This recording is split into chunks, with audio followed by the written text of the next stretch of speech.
And to my daughter, Claire, who will receive nothing. Because that's exactly what she deserves, my father said, voice steady and polished. They say funerals bring out the truth in families. But mine didn't wait for the eulogy. My truth came before the lawyer even opened the folder.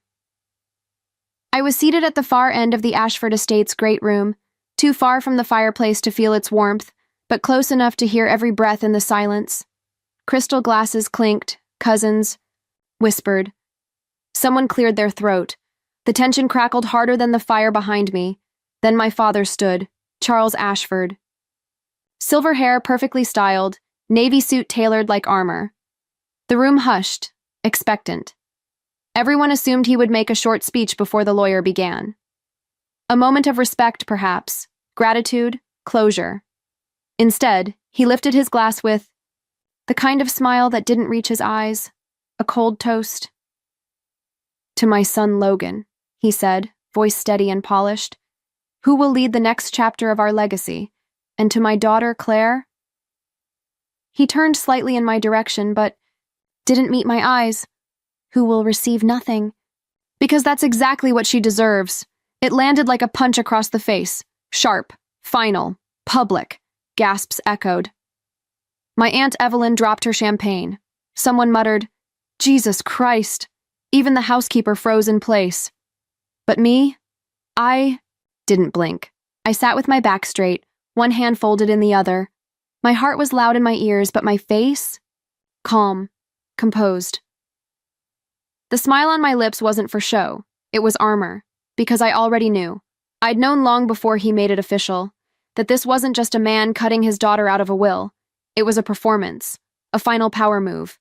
A public execution, served in velvet tones and estate-aged scotch. Charles Ashford never raised his voice. He didn't need to.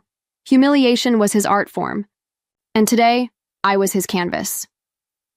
But what he didn't know, what he could never imagine, was that this moment, his moment, was the last one he'd ever own. He thought I came to watch him win, but I was here to watch him fall. Growing up as Claire, Ashford meant learning one lesson early. Greatness had to be earned, unless you were born male. I did everything they said would make me worthy. Straight A's, student council president, a double degree from Stanford, business and environmental, engineering. At 23, I stepped in when one of our company's oldest logistics divisions started bleeding money. I proposed a restructure, slashed costs by 30%, and turned it profitable in 6 months. The board clapped. My father offered me a thank you dinner. Meanwhile, Logan, my brother, my father's favorite son, flunked out of Yale twice. He was given a corner office and a new Mercedes to help him get his head back in the game. I was told I was too intense, that I took things personally. That being passionate was fine, but maybe I should soften my tone if I wanted to be taken seriously. Charles Ashford didn't see leadership in his daughter. He saw liability, fragility, a woman too driven to be quiet and too smart to stay small. At family dinners, he'd interrupt me mid-sentence to ask Logan how his golf game was. In boardrooms, he'd compliment my dress before dismissing my proposal. And when I brought him the startup concept I'd spent a year refining, a green supply chain initiative, he didn't even read it. He glanced at the cover page and said, "You're a lovely girl, Claire. Why not focus on things that make you more wife material?" That was the day something broke inside me. Not my ambition, not my loyalty, just the need for his approval. Because I realized then, I could never inherit a legacy that was never meant for me. Not as a daughter, not in his empire. So I stopped trying to belong, and I started preparing to build something of my own. While Charles Ashford saw me as a threat in heels, my grandfather, Edward Ashford, saw me. Not as a daughter, not as a liability, not as someone to control, but as someone capable. He used to sit with me in his library, books piled around us, like fortresses, and listen. Actually listen. About my ideas, my fears, the way I saw the future of the company, he once told me. The real problem with your father isn't that he doubts you. It's that he knows exactly how powerful you are, and that terrifies him. At the time, I thought he was being kind, maybe indulgent. But now I think he was warning me. When his health began to fade, it was me who visited every morning. Not Logan. Not my father. Me. I brought his medications. I read him the Wall Street Journal, twice if he forgot we'd already done it. I laughed at his terrible jokes. I combed his hair when the nurses forgot. I answered the phone when his lawyers called. I stayed late when he forgot my name and still held his hand. And one morning, in a rare moment of clarity, he said, "I may be dying, but I'm not blind. I see what you've done. I see who you are." That was the day he asked me to meet with his private counsel. Not the family lawyers, not the ones Charles had on retainer, someone independent, someone who could help him set the record straight. What I didn't know then was just how far he was willing to go to make sure I wouldn't be erased. They buried my grandfather in a mahogany casket lined with gold trim, fit for a man who built an empire from the ground up. And then, in front of everyone, my father buried the truth. The chapel was packed. Business partners, family friends, board members, politicians in tailored suits who owed my grandfather more than just a handshake. Everyone came to praise Edward Ashford. Everyone except me. I wasn't invited to speak. I wasn't even listed in the program. I sat 5 pews back, in black, quiet, watching Charles take the pulpit like a king addressing his court. He cleared his throat, let the silence sit, then began. My father was a man of vision, discipline, and loyalty. He believed in order, in structure, and above all, family. My son Logan will carry that vision forward. Not once did he mention me. Not once did my name pass his lips. I wasn't a granddaughter. I wasn't a caregiver. I wasn't even a shadow. Just a ghost at the edge of the kingdom. That's when I knew. It wasn't just about money, or legacy, or pride. Charles wasn't trying to disinherit me. He was trying to erase me. From memory, from history, from our bloodline. But I didn't interrupt. I didn't scream. Because I already knew what he didn't. I knew there was another will. A sealed envelope, signed, notarized, waiting. So I sat in silence and let him dig his own grave with every word. 2 weeks after the funeral, the Ashford Estates drawing room was full again. But this time, the mourning was over. The performance was beginning. The lawyer, Mr. Franklin Ellis, sat at the head of the long table, 2 folders in front of him, one slim, the other thick with wax seals. No one paid attention to the second one, except me. I'd been seated at the far end again, next to a drafty radiator like an afterthought. Logan and my father took center stage, all elbows on polished wood, sipping aged bourbon like they already owned the legacy. Charles adjusted his cufflinks and stood, a practiced smirk tugging at the corner of his mouth. "Before we begin," he said smoothly, raising his glass once again, "I'd like to offer a final toast. To my son, Logan, who will lead Ashford Global into its next era with honor." He paused for effect. People nodded, smiled. Then his voice dropped, low, theatrical. "And to my daughter Claire, who chose emotion over loyalty. I hope you find peace wherever you land." Laughter bubbled at the edge of the room, tight, uncomfortable. Aunt Evelyn looked away. Mr. Ellis blinked slowly, then opened the first folder. Routine, distribution of assets, vacation homes, art, jewelry. I didn't move. I just waited, because I knew what was coming. He cleared his throat once more and slid his hand toward the second envelope. Thick, sealed, gold-stamped. "Per the late Edward Ashford's private directive," he said carefully, "the controlling shares of Ashford Global, the estate, and full voting authority are to be transferred immediately to Claire Ashford." Silence detonated. Logan choked on his drink. A glass cracked in someone's hand. My father's eyes didn't blink, just stared. I smiled, because now the room belonged to me. The moment my name was spoken, everything shifted. Not just in the room, but in the balance of power. But the truth? That moment wasn't luck. It wasn't revenge. It was design. My father thought he raised a daughter he could manage. What he actually raised was a strategist, and it didn't start at the will reading. It started the day he pushed aside my business proposal, 6 months of research, innovation, heart, like it was a napkin left at lunch. "You're a lovely girl, Claire," he said. "Focus on things that make you more wife material." I left his office in silence, went home, locked the door, and built a war room. I founded Steel Magnolia Ventures, a private LLC under a pseudonym, joined think tanks he never tracked, consulted for fintech firms, started investing in climate startups with real revenue and real teeth. I learned to keep my tone sweet, my smile tight, my ambition folded behind silk blouses and neutral lipstick. Every Sunday dinner, every board meeting where I was asked to fetch coffee while Logan gave half-baked pitches. I was listening, watching, calculating, and when Grandpa's health began to slip, I didn't lean in for inheritance.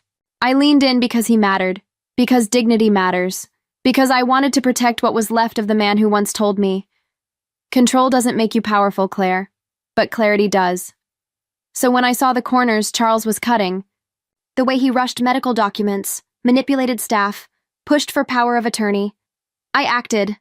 I asked Grandpa if he trusted the family lawyers. He didn't. I asked if he wanted a second opinion. He nodded. I contacted Mr. Ellis. We drafted a directive with crystal clear terms, third-party witnesses, multiple mental assessments, ironclad, untouchable. So when the envelope opened, it wasn't a twist. It was a trigger, a plan, executed with precision, because I didn't just survive the empire he tried to keep me out of. I studied it. And then I built my own.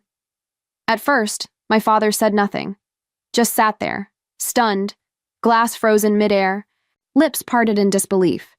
Logan blinked like the room had turned upside down, and then the lion roared. Charles slammed his hand on the table. The room flinched. "This is a farce," he growled. "You manipulated an old man. You took advantage of his decline." He turned to Mr. Ellis, voice rising like thunder behind polished control. "This directive is invalid." He was sick. He didn't know what he was doing. Ellis didn't blink. He calmly pushed a folder across the table. "Mr. Ashford underwent 3 independent assessments during that time," he said. "All confirmed full cognitive capacity. These changes were not only legal, they were intentional." The air turned thin. My father's anger began to splinter, not from strength, but from panic. He stood and started pacing, barking half-formed protest to no one in particular. "You don't understand what you've done, Claire. You're not ready for this. You'll ruin everything your grandfather built. This isn't some girl boss fantasy. This is real business." I let him rage. I let him burn. And then I stood, slow and steady, and said, "I've been ready for years, Dad. I just stopped, waiting for your permission." The room froze again. For the first time in his life, Charles Ashford realized what he was actually dealing with. Not a daughter, not a disappointment, but a rival, and I could see it in his eyes. He knew he'd already lost. The next morning, before the city stirred, I stood outside the towering glass doors of Ashford Global. No fanfare, no cameras, no press release, just me. A black coat, a briefcase full of plans no one was ready for. My heels echoed through the marble lobby as I stepped inside, this place I'd known since childhood. Back then, I used to visit with my grandfather, holding his hand in elevators too big for my legs. Today, I was the one holding the keys. First stop, my grandfather's old office, the corner suite with skyline views and power in every inch. I stepped in, exhaled, and changed the locks, not symbolic, tactical, because I knew Charles wasn't going to walk away quietly. He'd call in favors, pull strings, whisper poison into boardroom corners, but I wasn't giving him a single door to walk through. Then I got to work. One by one, I scheduled private meetings with every department head, not to dictate, but to listen.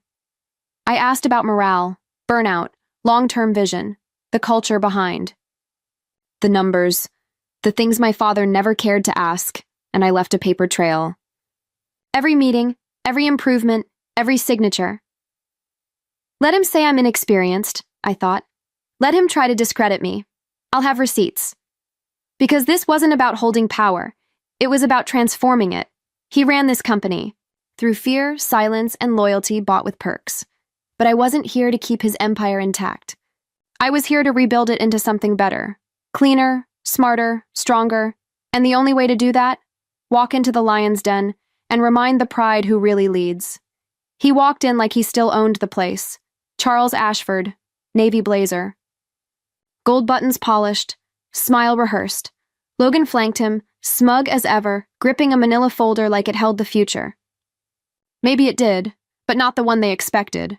The boardroom was full, every seat taken, executives, senior partners, legacy shareholders. They all looked up as he entered, and Charles gave them what they came for. "Gentlemen," he said, not even glancing at me. "Let's talk damage control." I waited. Let him have his moment. The illusion was still intact. For now. He slapped Logan on the back and took his old seat, head of the table. Like nothing had changed. Like the floor. Beneath him wasn't already crumbling. "We've reviewed the fallout," he said briskly. "Minimal media attention. If we move quickly, we can undo the confusion. Claire's tenure can be repositioned as transitional." I cleared my throat. "This isn't a damage control meeting," I said calmly. "This is a restructuring session." That got their attention. I handed out sealed packets, one for each board member. Inside, evidence, embezzlement under Charles's leadership, offshore accounts. Illicit investments in shell corporations registered to dummy addresses. Then came Logan's file. Misuse of company funds for personal travel, first-class flights, a company-sponsored yacht party in Ibiza. The silence was suffocating. Charles opened the folder. His jaw tensed. Logan went pale. "This is absurd," my father muttered. "None of this holds water." "It's all verified," I said. "Audited by a third-party compliance firm. Today, the board will vote." Logan stood up too fast. "You hacked my emails! This is illegal!" "It's called oversight," I replied. "Welcome to it." The vote wasn't close. It wasn't even competitive. Unanimous. Logan, stripped of access.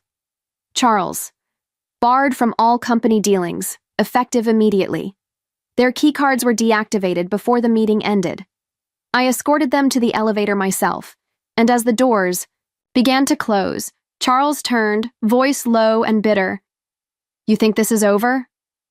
I leaned in slightly. "No. I think it's just beginning." He was waiting outside the building like he belonged there.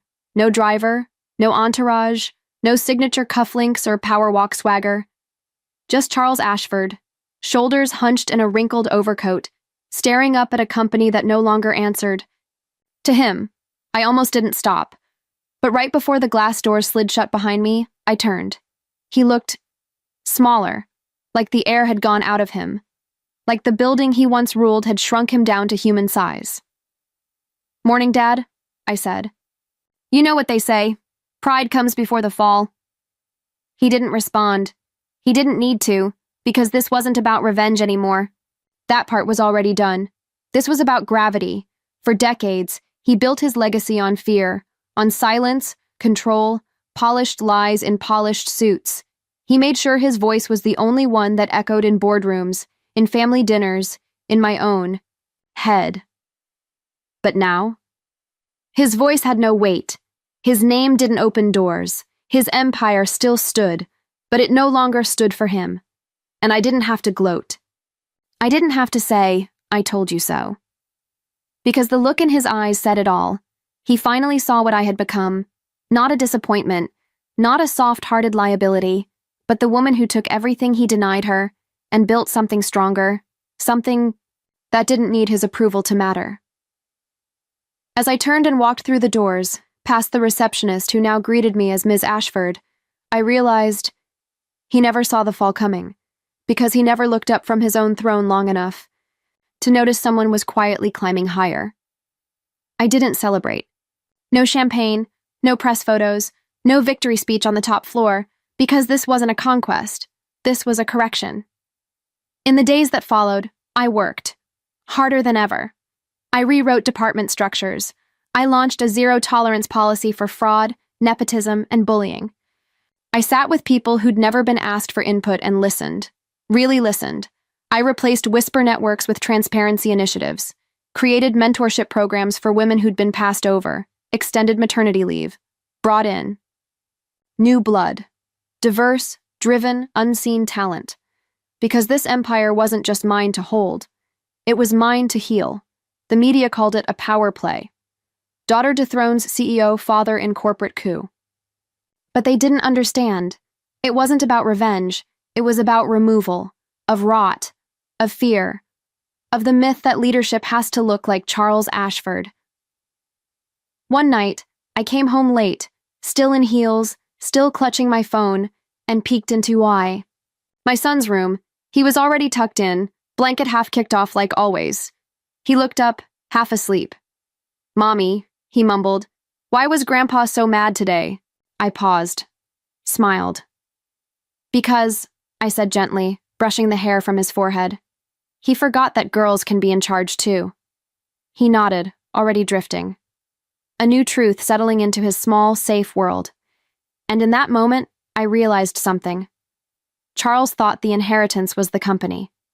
The board votes, the buildings, the title on the brass plaque. But he was wrong. The real inheritance was me. The girl he tried to erase, the strategist he underestimated, the woman who rebuilt the empire in her own name. And this time, it wouldn't be built on obedience or fear. It would be built on purpose, for my son, for the woman I became, for every daughter who was told to stay in her lane. The first few weeks after the takeover were a blur. Meetings, signatures, headlines, sidelong glances from people who used to look through me like I was made of glass. Now they called me Miss Ashford. Now they held their breath when I walked in the room. But some nights, the silence returned, the ache. That tiny voice inside me whispering, would he have done this if I'd been a son? Was there ever a version of this story where he stood beside me instead of in my way? I didn't know. I still don't, because healing doesn't arrive like a contract or a vote. It stumbles in, late, awkward, unannounced. Just like the package that arrived on my desk one rainy afternoon. No return address, no stamp. Just my name, written in familiar, shaking handwriting. Inside, a photograph. Old, worn, slightly bent at the corners. It was me, maybe 5 years old, sitting on my father's shoulders at a company picnic, my head thrown back in laughter, his hands holding me like I was something precious. On the back, in faded ink, were 4 simple words, "You always had it." That was it. No apology, no signature, no explanation, and for the first time in a very long time, I didn't need one. I slipped the photo into the top drawer of my desk, next to the company seal, not as a reminder of him, but of me. The girl who once believed her father's love defined her worth, and the woman who no longer needed his love to feel powerful. Because in the end, the real inheritance wasn't the boardroom. It wasn't the empire. It was the fire he tried to extinguish, and I learned how to carry it.